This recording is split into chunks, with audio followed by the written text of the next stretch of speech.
La bienvenida en el estudio de los desayunos de 24 horas a Richard Martínez, ministro de Economía y Finanzas. Ministro, buenos días, bienvenido. Buenos días, Janet. 1.111 puntos de riesgo país. ¿Qué implica y qué significa eso para la economía nacional? Evidentemente no es el mejor escenario porque eso implica un costo de financiamiento mayor, tanto para el gobierno nacional, pero también para los actores privados que están tras la búsqueda de recursos en el escenario internacional, básicamente empresas que buscan financiarse con recursos externos que hoy tendrán que pagar mucho más por ese costo de acceso a financiamiento cuando el país necesita ingreso de dólares. Por el lado del Estado, un riesgo país en ese orden ya se vuelve prohibitivo porque las tasas de interés que debería pagar el Estado son onerosas. Es por eso que hoy más que nunca toma valor el acuerdo con los multilaterales que el país firmó hace pocos meses, porque nos ayuda a sostener fuentes de financiamiento de largo plazo y de bajo costo. Pero sin duda es una tendencia que tiene que revertirse con decisiones concretas. ¿Cuál es la diferencia entre los intereses que, por ejemplo, en este momento podría pagar el Ecuador con el riesgo país que tenemos ahora versus los multilaterales? Para poder saber con este riesgo país, si uno pudiera acceder al mercado, porque en estas condiciones no se puede acceder al mercado, si uno pudiera acceder al mercado, estamos hablando de tasas de interés que superan el orden del 13%. En diferencia, el Banco Mundial, el BID, el Fondo Monetario Internacional son entidades que nos entregan créditos a 25, 30 años con 7 años de gracia y a tasas de interés muy bajas, que no superan el 4%, 3,5%. Esa es la diferencia de tener estos recursos y que nos permitan, insisto, sobre todo tener acceso a financiamiento, porque en las condiciones actuales no solamente es un tema de tasa, sino de acceso a financiamiento, y eso es extremadamente complejo. Ahora, ministro, viendo el escenario, lo que molesta es, o lo que en este momento hace ruido, es que el Fondo Monetario Internacional y algunos multilaterales imponen ciertas medidas, ciertas decisiones, ciertos cambios en la estructura económica que golpean a determinados sectores, y en eso pues no están de acuerdo. Ya vimos a la gente en las calles. ¿Qué alternativas tenemos? Creo que es muy importante lo que usted plantea, Janet. No es que se le impone al gobierno nacional. El gobierno nacional presenta un programa que considera que es viable y necesario, sobre todo para solucionar los problemas estructurales de la economía. Yo ayer decía en la Asamblea que las salidas son reducción de gasto o incremento de ingreso, no hay otras salidas. Si es que usted no reduce el gasto o no incrementa el ingreso, tiene que aumentar el nivel de financiamiento, es decir, tiene que endeudarse más. Y en consecuencia, eso es lo que ha planteado el gobierno nacional para el acuerdo con los multilaterales: optimizar la masa salarial, tener mayores recursos por el lado tributario y también tener un desmonte gradual de subsidios. El tema tributario, naturalmente, es un tema complejo, pero como ya conocemos, no pudimos avanzar con el decreto 883 como estaba previsto, que hubiese, por el otro lado, despejado una reforma tributaria. Yo creo que el camino en este momento es un camino en el que tenemos que encontrar equilibrios, entendiendo que el esfuerzo es un esfuerzo colectivo, es un esfuerzo de todos. Tiene que hacer un esfuerzo el Estado, eso se ve reflejado en el presupuesto general del Estado, pero hay límites, Janet. Tiene que hacer un esfuerzo el sector privado, particularmente las personas y empresas que más ingresos tienen, pero tiene que ser esto con un nivel de contrapesos que no afecte a la competitividad de esas empresas ni tampoco afecte a la capacidad de consumo de esas personas. Ahora, empecemos por el Estado, para luego pasar al proyecto que se va a presentar en la Asamblea Nacional. Y de lo que se estaba revisando, cómo se gasta el dinero, ¿no es cierto? La gente reclama que se debe invertir más en salud, que se debe invertir más en educación, pero cuando uno entra a ver en dónde gasta el Estado, gasta más en salud, gasta más en educación. En educación es más de 5.000 millones, en salud algo más de 3.000 millones. Pero hay que ver la calidad del gasto, ministro, y ahí vuelvo y le pregunto, por ejemplo, el Ministerio de Salud, que vemos tanto escándalo, que vemos que se dedican a comprar y a corromper a los funcionarios y a los comercializadores de medicinas, que compran medicina que no sirve para nada, que compran medicina en precios que no son los adecuados, y la estructura, ¿por qué no ha podido ser cambiada la estructura del Estado? En el Ministerio de Salud tenemos 2 viceministerios, 3 subsecretarías, 40 direcciones, antes eran solo 2 subsecretarías y 10 direcciones. Es decir, ahí tiene usted donde recortar, se necesita invertir más o dirigir más ese dinero hacia la operación y no hacia la administración, que se está robando todo. Bueno, ese último criterio, Janet, creo que sí. A lo que voy es que efectivamente hay muchas zonas de ineficiencia que tienen que ser resueltas y yo creo que también hay que ver estos temas en perspectiva. Si usted analiza entre el mes de diciembre del año pasado y a la fecha, tenemos un proceso de optimización que ha hecho que no se renueven cerca de 20.000 contratos ocasionales, es decir, 20.000 contratos ocasionales que ya fueron terminados. Ese es un proceso de optimización. Falta por hacer siempre el Estado puede optimizarse más. Y para el próximo año tenemos un nivel de reducción de la masa salarial que totaliza cerca de 500 millones de dólares, es decir, son aproximadamente 4.9% del PIB lo que representa esa cifra. Pero también hay una realidad, si usted hace en el mejor escenario una optimización de todo lo que usted ha planteado, que es un muy buen ejemplo, no soluciona o está muy distante de solucionar el problema estructural, que es el déficit que supera los 3.000 millones de dólares. Entonces, tenemos que efectivamente avanzar en la mejora de la calidad del gasto, pero también entender que hay unas restricciones. Yo ayer presentaba unas cifras en la Asamblea, Janet, para un poco entender dónde están las restricciones. Ya como país, esto no se trata del gobierno, de los unos, de los otros, del ministerio, esto es como país. Hay un nivel de cobertura de servicios básicos y elementales y derechos garantizados por el Estado ecuatoriano en educación primaria, en educación secundaria, en salud, en seguridad, también en acceso a la justicia, etcétera, ¿no es cierto? Todo eso totaliza cerca del 90% de la masa salarial. Entonces tiene usted educación, salud, policía, defensa, inclusión económica y social, y si a eso le suma todo el sistema de justicia, estamos hablando del 10%. ¿Que tiene que optimizarse? Sí, efectivamente. Por eso para el próximo año planteamos un nivel de optimización del 5%. Y yo también explicaba que se ha venido dando un proceso de optimización importante, particularmente en territorio.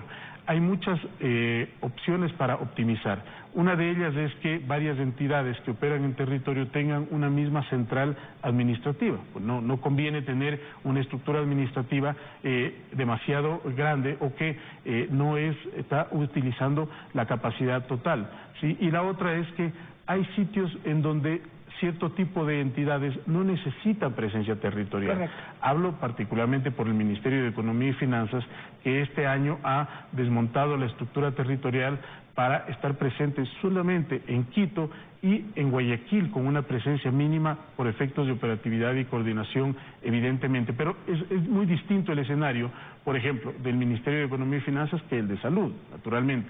Y en consecuencia el proceso de optimización es un proceso, como usted bien ha dicho, Janet, de calidad del gasto.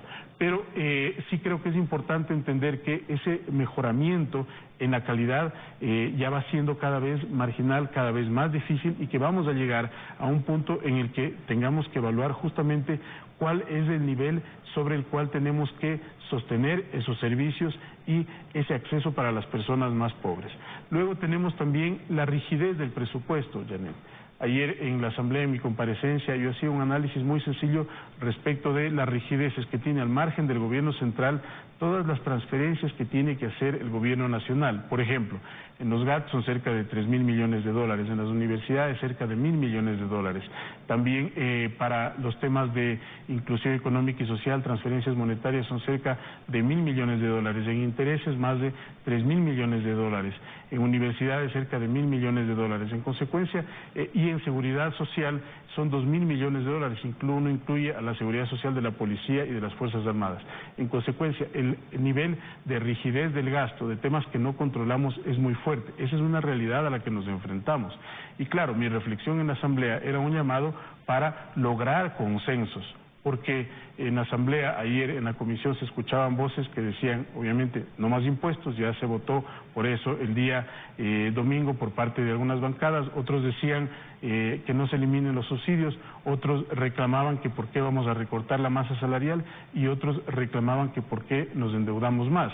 Yo creo que hay una posición adicional, que es la posición de varios asambleístas que están conscientes de la situación, ayer se expresaron en ese sentido y que abren una oportunidad para encontrar un camino para procesar las reformas de una manera diferente a la que intentamos en esta ocasión, que es lo que mencionaba el presidente de la República.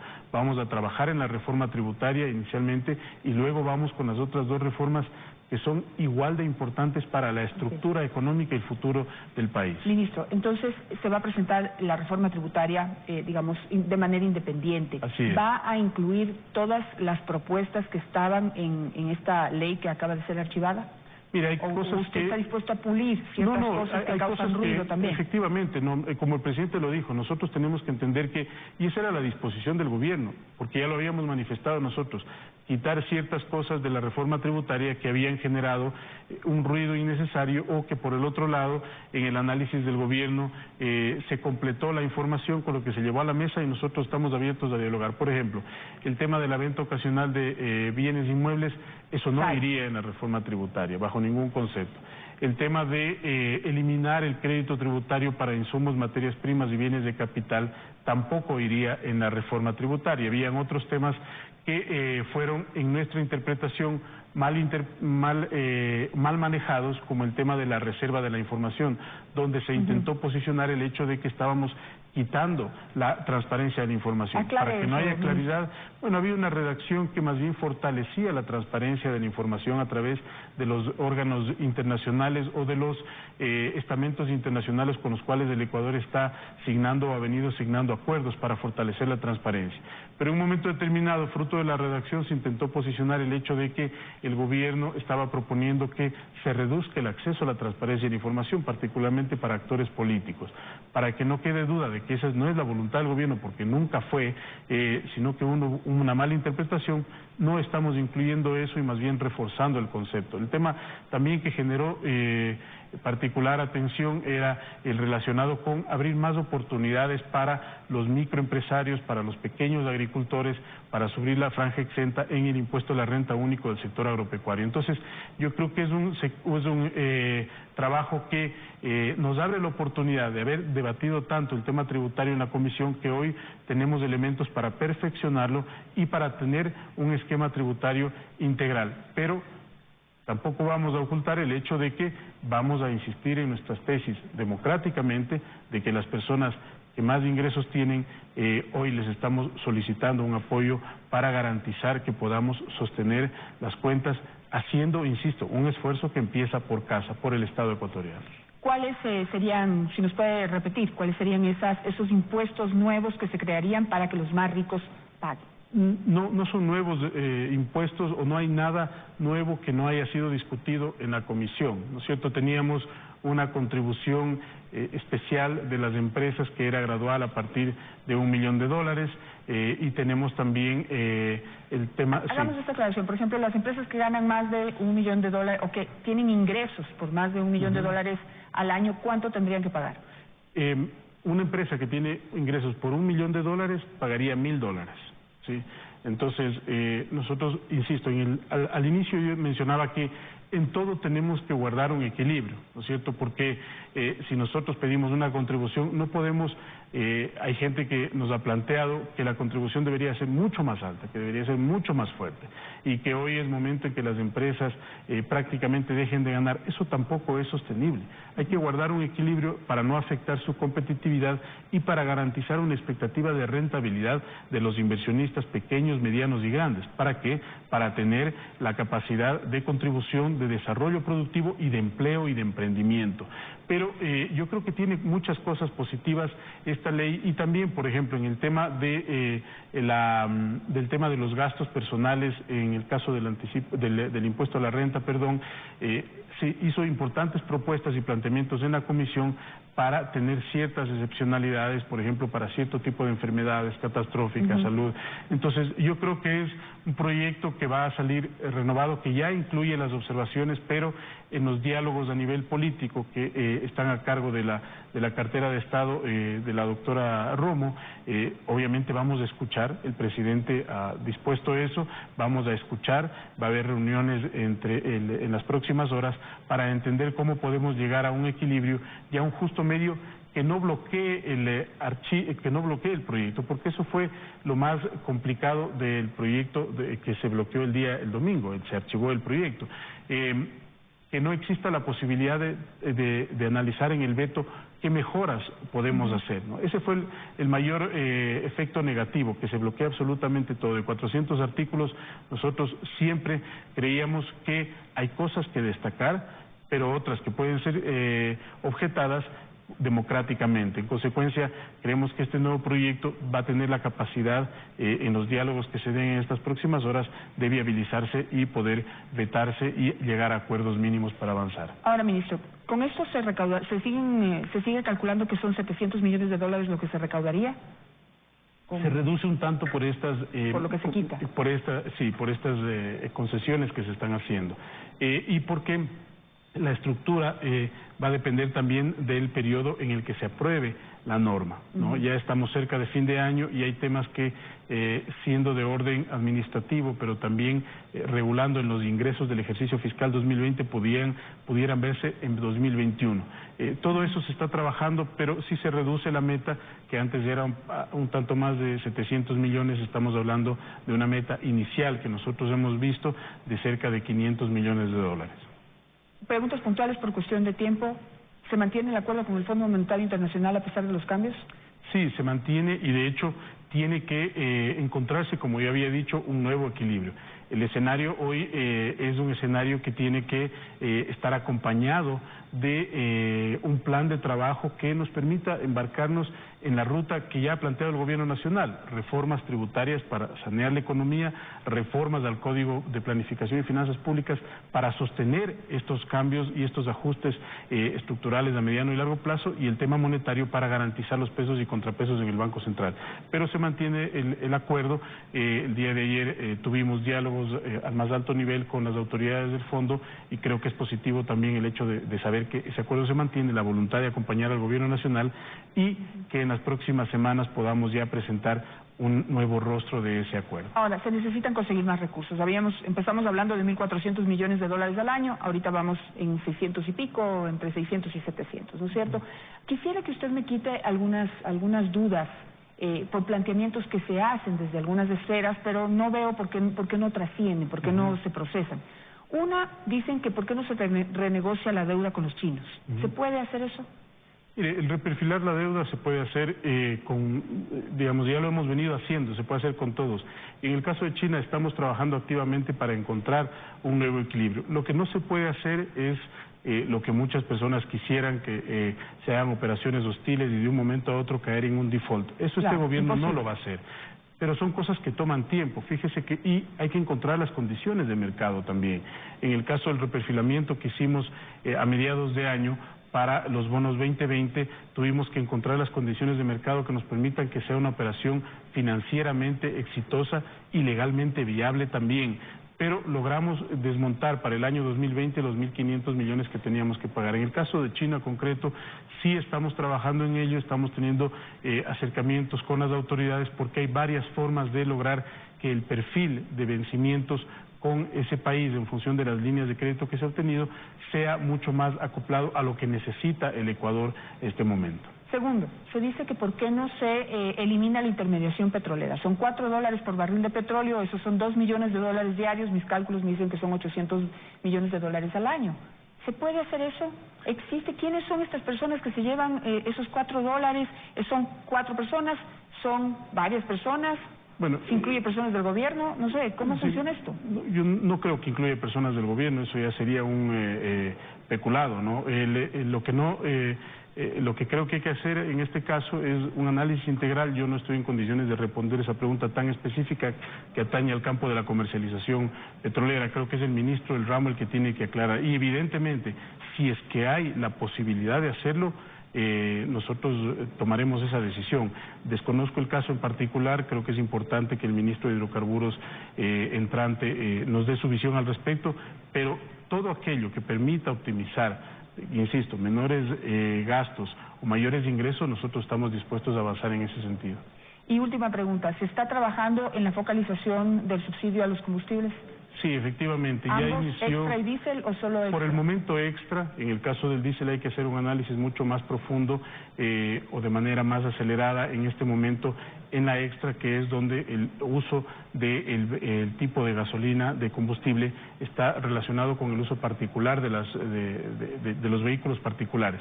Se inició ya el trabajo de registro para registrar a las camionetas, particularmente en el área rural, también en el área urbana.